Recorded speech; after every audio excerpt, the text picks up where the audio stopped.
जय बाबा भैरव स्वामी को। आज जिस साधना के बारे में मैं आपको बताने जा रहा हूँ वह एक यक्षिणी की साधना है जिसका नाम है सुर सुंदरी यक्षिणी। ये सभी यक्षिणियों में से बहुत अहम स्थान रखती है। ये यक्षिणी जो है सुर सुंदरी, इसकी साधना करने वाला जो आदमी होता है उसे प्रतिष्ठा, बौद्धिक सुख, संपत्ति, धन, तेज, आकर्षण सब मिलता है।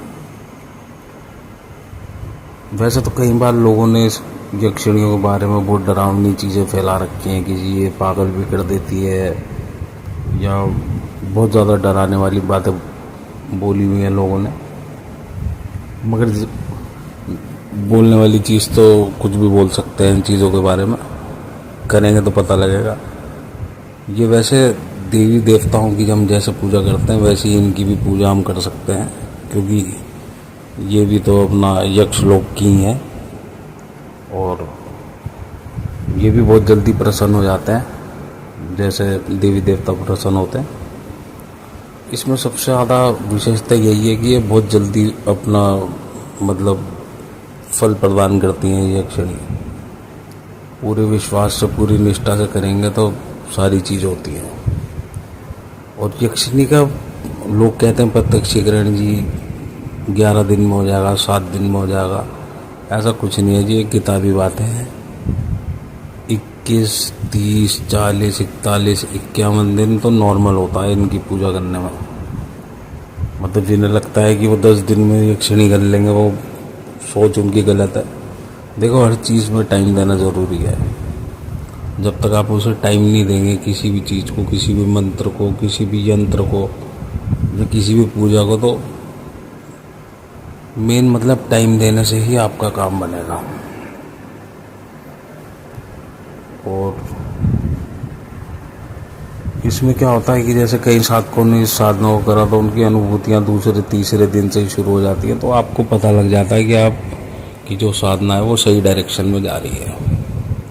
घुंघरुओं की आवाज़ आनी, धरती का हिलना, साधना करते वक्त ऐसा महसूस होना जैसे आपके पास कोई बैठा है, कोई घूम रहा है, ये अनुभव होने लग जाते हैं आदमी को।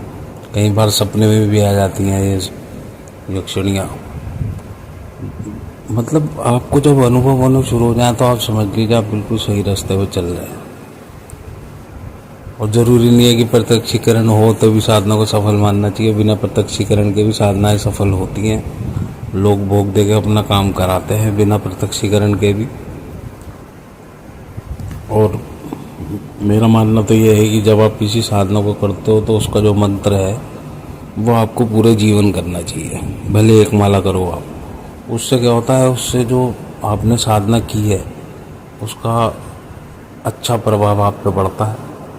और जैसे देवी देवता हो गए या यक्षिणी हो गई, ये अपना आशीर्वाद बना के रखती हैं फिर आप पे।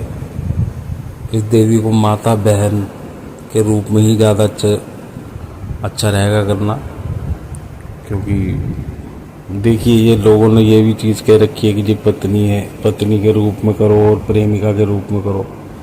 तो ये जो पारलौकिक शक्तियाँ होती हैं जी, इन्हें तो माँ और बहन के रूप में करना ही ठीक होता है। और इस साधना को आप किसी भी शुक्ल पक्ष के रविवार या शुक्रवार को शुरू कर सकते हैं। साधना के लिए एक बिल्कुल एकांत कमरा, ऐसा जहाँ कोई आता जाता ना हो कमरे में आपके। इसमें माला लगेगी आपकी रुद्राक्ष या स्फटिक की। साधना की जो दिशा होगी वो पूर्व दिशा होगी और यंत्र का प्रयोग होगा इसमें। यंत्र को पूर्व दिशा में ही रखना है, किसी स्वस्थ स्थान पर, मतलब कपड़ा बिछा के लाल उसको ऊपर स्थापित करना। साधना से पहले दिन आपको गणेश पूजा, गुरु पूजा, कुल देवता की पूजा, जितने दिन संकल्प जाप करना उसका संकल्प लेना है आपको। संकल्प के बाद ही आप इसका जाप शुरू करेंगे। और इसका जो मूल मंत्र है उससे पहले आपको ध्यान मंत्र करना है, विनियोग करना है, उसके बाद आप मूल मंत्र शुरू कर सकते हैं। फिर इसमें आपको मुद्रा भी करनी है, मुद्राएं बनानी है, क्योंकि मुद्रा जो होती है वो देवियों के, देवी देवताओं के साधना में बहुत ज़रूरी होती हैं। तो इनका मतलब बहुत ज़्यादा अहम महत्व होता है इसमें। तो बस आप इसे कीजिए, आपको पता लगेगा कि जो साधनाएं होती हैं उसमें कितनी ताकत होती है। और अगर आपने साधना करनी है, मेरे से लेके करनी है, तो आप मुझे मेरे नंबर पे संपर्क कर सकते हैं 9634577123। जय बाबा भैरव।